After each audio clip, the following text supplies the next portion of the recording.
In this video, I'm going to explain to you why it pays off to take your time when answering an interview question, and I'll go from the obvious reasons to the not so obvious reasons, that some of the more advanced strategies which are employed by some of the best candidates, right? So first with the obvious stuff. So why it's good practice not to jump on and answer the question right away? Well, number of reasons. First of all, you might interrupt your interviewer and that not be well perceived because the question might be composed by multiple sentences, right? It's very common, this. Another reason is maybe you won't understand the question, or a third reason, you won't use your best answer, right? So some people prefer to take their time because they have a small cheat sheet with the number of, I don't know, 10, 20 stories, and they take a few seconds to find, hey, what's the best story which I prepared for the question that I'm getting asked, right? Now,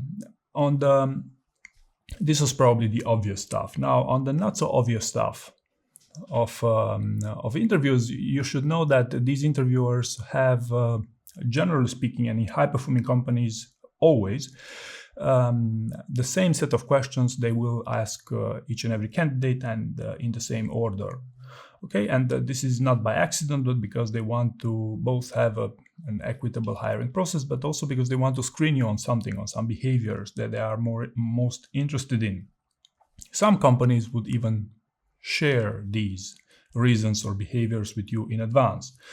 All right, so when you're getting asked a question, you should keep in mind that there's a reason why they ask you that question, and ideally use your listening skills to determine the behaviors that they are really interested in.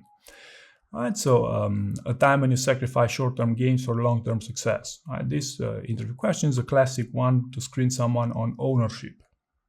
All right, so if you give them your best story on ownership, that's when you score the most points in that interview.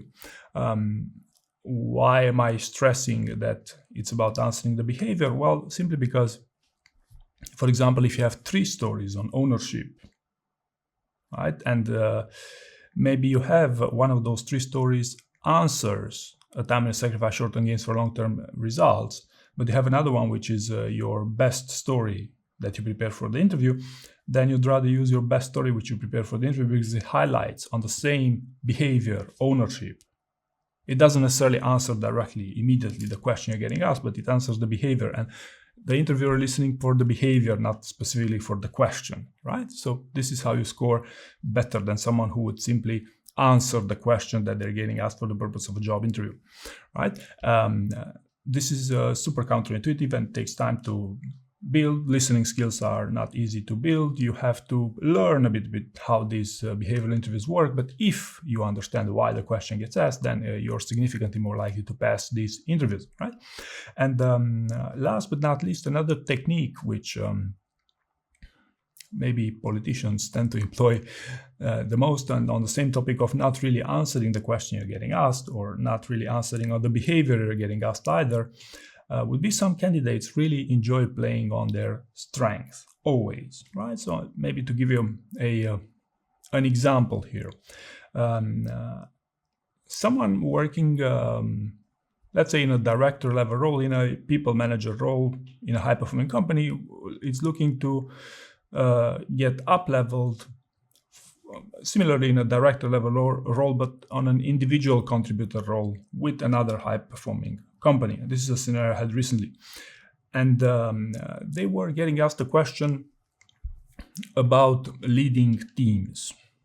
Okay, the question is less relevant, but I want you to, so the approach that they used, the story that they used, was not by far a story which was highlighting on their team spirit, or on their ability to lead team, or even on their interpersonal skills, but rather on their problem-solving skills, right? So from a people manager role to an individual contributor role, they knew their strength going from a people manager to an individual contributor was people management. So they knew they knew that company, the target company, already knew they had people skills. So they wanted to compensate They wanted to further convince them that their core competency was also around problem solving and on the more technical side of things. So in other words, he felt like a weakness, like something that he wanted to communicate for sure, to communicate with all interviewers, was that, hey, I'm really skilled at problem solving. I'm not just a people manager.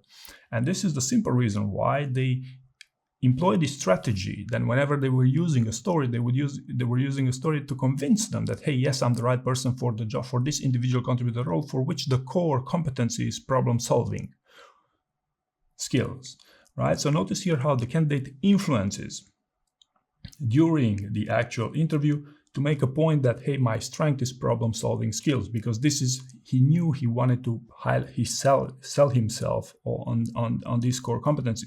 Yes, the story could be stretched a little bit to highlight also on how he led teams, how he influenced people, how he disagreed with his manager and all that stuff. But simply because his overall goal was to highlight that, hey, I'm not just a people manager, but I can also do well on an individual contributor role. His approach was one such approach. So long story short, if your story highlights on multiple behaviors, you have strong stories, and you want them to know, you want to convince them to go in a certain direction, to interpret, to look at you, hey, this guy is what we're looking for because this guy has something we need from the job description, then you could also reframe your answers and use the stories which are highlighting on that specific core strength required by the job description, when compared to just answering the question and just answering on the behavior that they're interested in, right? So obviously I'm talking here about director level roles, but hopefully you understand how some people really drive the conversation and ensure that they communicate, and they want to ensure that the interviewers remain with something that they want to remain about them. So hopefully you found this useful. You see here from the whole beginning why it pays off to not to just answer interview questions, first of all, because you might interrupt the interviewer. That's the most basic thing. Some people may even make some monumental mistakes because they heard in these interviews, especially in the follow-up questions. Then listening skills, because if you know why they ask you on the behavior, you could answer the behavior, the story which highlights the best behavior, right, and therefore score the most points. And third, last but not least, fourth, actually, a more advanced approach here would be that you want to score well on a core competency in the job description. Therefore, you would use the stories which score well on that competencies, and only secondarily the ones which are highlighted in the question, by the question you're getting asked. So hopefully this made sense, and thank you very much for watching.